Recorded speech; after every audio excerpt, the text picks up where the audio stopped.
नमस्कार दोस्तों, एस्ट्रोलॉजर कपिल मिश्रा में आपका बहुत बहुत स्वागत है। आज हम बात करने वाले हैं विशेष रूप से मित्रों, सितंबर के महीने में 5 राशियों के एक्स पार्टनर रिटर्न वापसी करेंगे और 3 राशियों के होंगे ब्रेकअप। तो यदि आप चैनल पर नए हैं तो चैनल को सब्सक्राइब करना ना भूलें। साथ ही मैं आपको ये बता दूं कि कौन से ग्रह के कारण कौन सा पार्टनर रिटर्न लौटेगा, ये मैं आपको बताऊंगा। एक विशेष सूचना मित्रों, ये बात आप सहज समझिए, ज्योतिष शास्त्र में हर ग्रह का कोई ना कोई उपाय। अगर आपकी महादशा शनि की खराब चल रही है तो शनि से रिलेटिव उपाय है। शनि का बीज मंत्र है, शनि को बलि बनाने का भी है और शनि को कमजोर करने का भी है।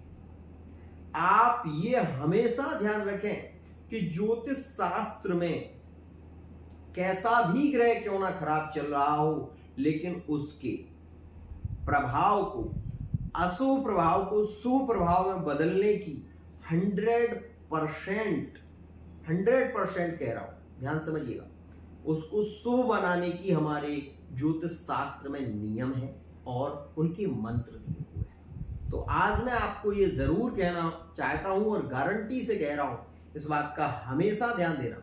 अगर आपकी लव लाइफ में, मैरिड लाइफ में, थर्ड पार्टी रिलेशन में कैसी भी स्थिति खराब चल रही है और अगर आपके पास में फोटो है तो फेस रीडिंग के माध्यम से, अगर आपकी कुंडली है तो कुंडली के माध्यम से, अगर आपके पास में ना फोटो है तो आप दोनों हाथों का फोटो भेज सकते हैं और अपनी रीडिंग, एक सटीक रीडिंग ले सकते हैं।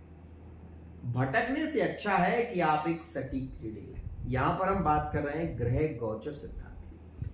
यहां पर मैं आपको बता देना चाहता हूं, जो सूर्य का राशि परिवर्तन हुआ है वो 16 अगस्त में हुआ है, जो कि सूर्य ने सिंह राशि में प्रवेश किया है और यह 17 सितंबर तक सिंह राशि में ही चलेगी।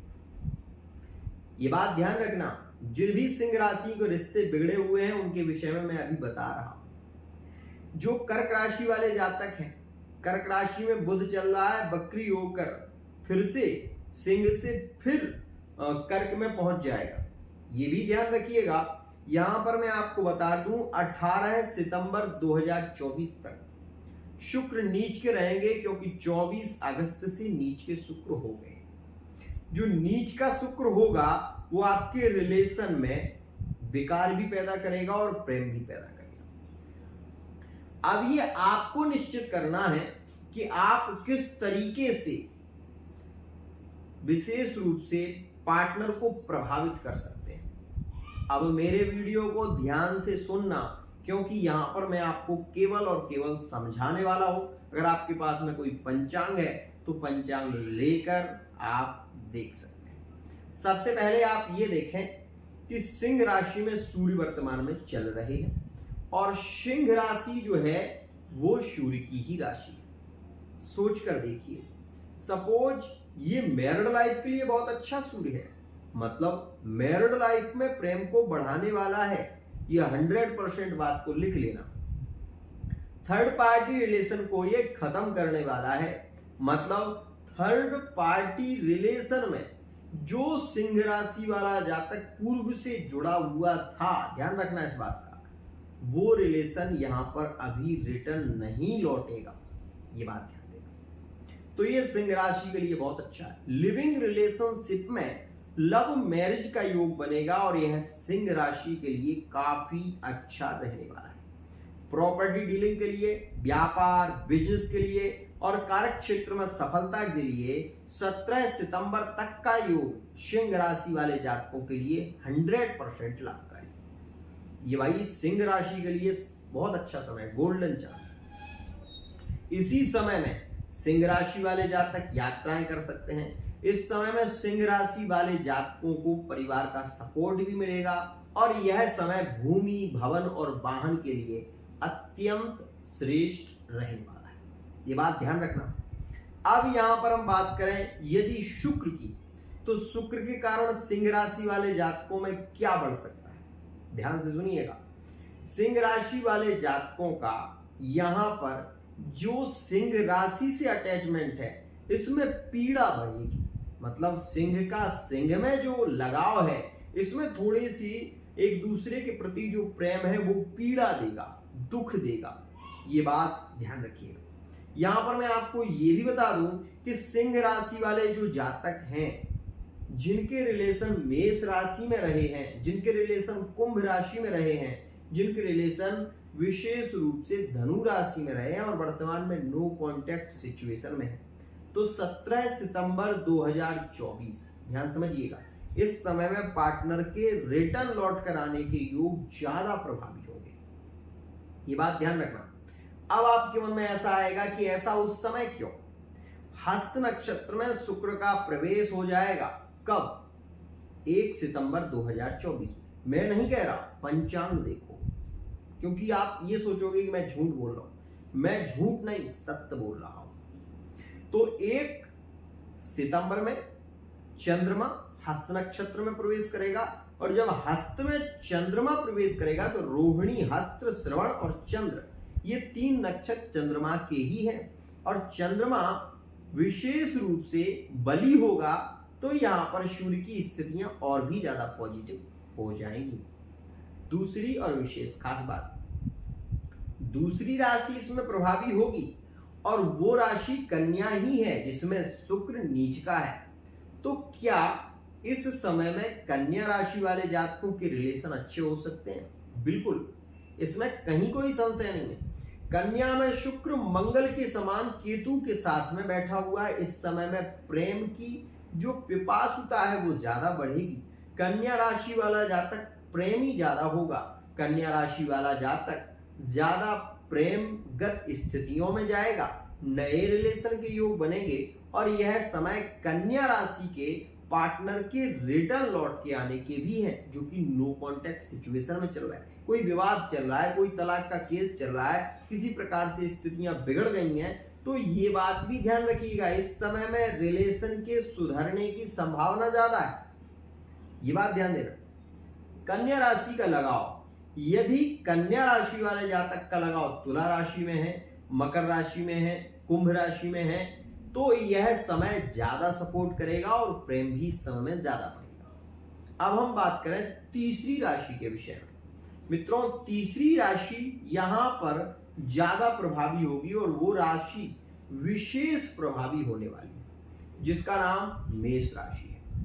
ये बात ध्यान रखिएगा, इस समय में जो मेष राशि वाले जातक हैं, इनमें उत्सुकता बढ़ेगी, जानने की उत्सुकता बढ़ेगी, कंपटीशन में भाग लेंगे तो सफलता प्राप्त करेंगे। यह समय मेष राशि वाले जातकों को थोड़ा सा स्ट्रॉन्ग बनाएगा। ये बात ध्यान रखिएगा, यह समय मेष राशि वाले जातकों में थोड़ा क्रोध भी बढ़ाएगा, ध्यान रखना। हठी जिद्दी स्वभाव इस समय में ज्यादा हो सकता है, लेकिन रिलेशन में भरपूर प्रेम देखने को मिलेगा। इस समय में भाग्य शादी करने के विचार मन में ज्यादा आएंगे, कोर्ट मैरिज करने की स्थितियां ज्यादा बनेंगी। मेष राशि वाले जातक इस समय में अपने नियंत्रण को खो सकते हैं। एक विशेष बात कह रहा हूं मैं आपसे। तो यह जो समय है वो मेष राशि के लिए अच्छा भी है और खराब भी है। यह समय में मेष राशि के ब्रेकअप भी हो सकते हैं, इस बात का ध्यान देना, लेकिन मैरिड लाइफ में यह समय बहुत अच्छा रहेगा। थर्ड पार्टी रिलेशन में ब्रेकअप होने की संभावनाएं बढ़ेंगी इस समय में, लेकिन क्रोध में नियंत्रण यदि कर लिया तो समय बहुत अच्छा रहेगा। अब ये सुनिएगा, चौथी राशि, इस समय में चौथी राशि जो कि ज्यादा बली होगी वो है वृश्चिक राशि।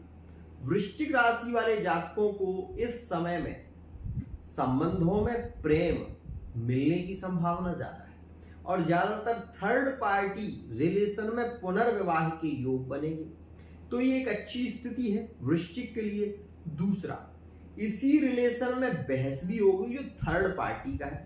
नो कांटेक्ट सिचुएशन में वृश्चिक राशि के 3 राशियों के पार्टनर रिटर्न लौटेंगे। वृश्चिक राशि का प्रेम यदि मेष राशि में है तो इस समय रिटर्न लौट कर आने के योग बनेंगे। वृश्चिक राशि का यदि प्रेम वृषभ राशि में है तो रिटर्न लौट कर आने के योग बनेंगे।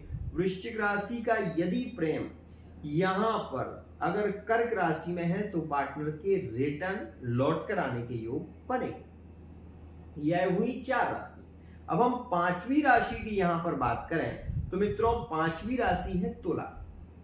जो तुला राशि वाले जातक वर्तमान में रिलेशन में है, लिविंग रिलेशनशिप अच्छा चल रहा है, संबंध में कोई दिक्कत नहीं है, तो ये समय तो सपोर्ट कर रहा ही है, लेकिन आगे आने वाला समय अच्छा है, प्रेम को बढ़ावा देगा। ये ध्यान रखिएगा कि आपके रिलेशन में थोड़ी बहस होगी 1 से 7 सितंबर के बीच में, और इस समय अपने रिश्ते पर ज्यादा ध्यान देना, क्योंकि यही समय आपके रिलेशन को नो कॉन्टैक्ट सिचुएशन में भी ले जा सकता है।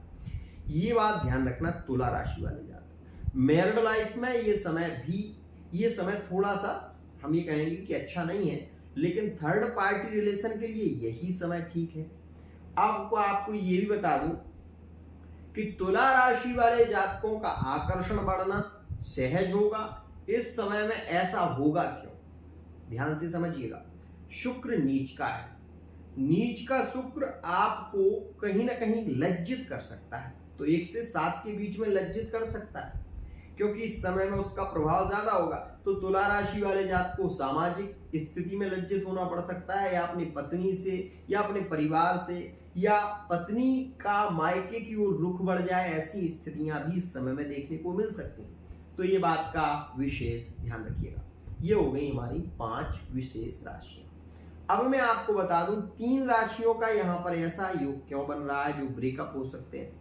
तो मेष राशि ही है उनमें पहली राशि जिसमें क्रोध के कारण ब्रेकअप होने की संभावना 100% बनेगी। दूसरी स्थिति मित्रों, ये बात ध्यान रखना कि मीन राशि वाले जातकों के लिए इस समय स्ट्रॉन्ग है, प्रेम भरा है, प्रेम को बढ़ाने वाला है, मैरिड लाइफ में रिलेशन को सुधारने वाला है। लेकिन आप यदि मीन राशि के हैं और आपका संबंध अगर मेष में जुड़ा हुआ है, अगर मीन राशि का संबंध मेष राशि में है, कन्या राशि में है, या मीन राशि में है, तो इस समय में ज्यादा ध्यान देना, और ज्यादा ध्यान आपको देना है केवल 12 सितंबर तक, क्योंकि ये समय आपको कहीं ना कहीं रिलेशन में बहस को बढ़ा सकता है, और बहस के कारण आपके ब्रेकअप हो सकते हैं। तीसरी विशेष स्थिति, इस विषय का ध्यान रखना, कहा भी गया है और फिर एक बार बता रहा हूं कि यह समय आप सावधानी से चलेंगे, ये मुझे विश्वास है। अगर आपकी राशि विशेष रूप से धनु है, तो धनु राशि वाले जातकों को केवल 4 दिन विशेष ध्यान देना होगा। 7, 8, 9 और 10, 12 तारीख तक, 7 से 12 के बीच में धनु राशि वाले जातकों की ब्रेकअप हो सकते हैं, और इस विषय का विशेष ध्यान रखना। ये तो थी कुछ विशेष जानकारी। अब मैं आपको ये बता दूं कि जब कोई ग्रह बिगड़ जाता है तो रिलेशन में क्या खास स्थितियां देखने को मिलती हैं। सपोज आप ये समझिए कि आपने अपने पार्टनर से कुछ भी नहीं कहा, आपकी बहुत अच्छी बात हुई, पार्टनर भी आपको कॉल करता था, लेकिन एकदम से पार्टनर ने कॉल करना बंद कर दिया। ऐसा क्यों? जब मित्रों बुध बिगड़ जाता है तो ऐसा होता है कि रिलेशन में बात अच्छी हो रही थी, लेकिन किसी ने कान फूंका, और वो कान फूंकने के कारण पार्टनर के मन में आपके प्रति घृणा हो गई, जिसके चलते वो पार्टनर आपसे बात नहीं कर रहा। दूसरी स्थिति, आप दोनों में बहुत ज्यादा बहस हुई और रिलेशन एकदम ऑफ हो गया, पार्टनर ने आपको ब्लॉक कर दिया। मतलब सीधी सी बात है कि आपकी कुंडली में मंगल शुक्र के साथ में है, या शुक्र की दृष्टि मंगल पर पड़ गई है, जिसके कारण एकदम से क्रोध बढ़ गया और आपके रिलेशन खत्म होने लगे। तीसरी स्थिति, आपकी शनि की महादशा चल रही है और आपके पार्टनर की गुरु की महादशा चल रही है। आप दोनों सामंजस्य बनाने की जितनी कोशिश कर रहे हैं उतने रिलेशन बिगड़ रहे हैं। क्या करना पड़ेगा? आपको पहले तो एक रीडिंग लेनी पड़ेगी, और चाहे आप फेस रीडिंग कराएं, चाहे आप हस्तरेखा की रीडिंग कराएं, चाहे आप कुंडली की रीडिंग कराएं, आपको एक सटीक उपाय यहां से मिलता है और 100% लाभ भी होता है। मित्रों, मैं ये तो नहीं कहूंगा कि मैं भगवान हूं, लेकिन मैं ये जरूर कहूंगा कि यदि आपके पार्टनर के 100% लौट कर आने के योग हैं तो वो मैं सही आपको बता दूंगा, और नहीं है तो ये भी आपको बता दूंगा कि क्या उपाय करें जिससे कि पार्टनर के रिटर्न लौट कर आने के योग बन सकते हैं। आज के लिए इतना ही। आशा करता हूं ये वीडियो आपको पसंद आई होगी। वीडियो यदि पसंद आई है चैनल को सब्सक्राइब करना ना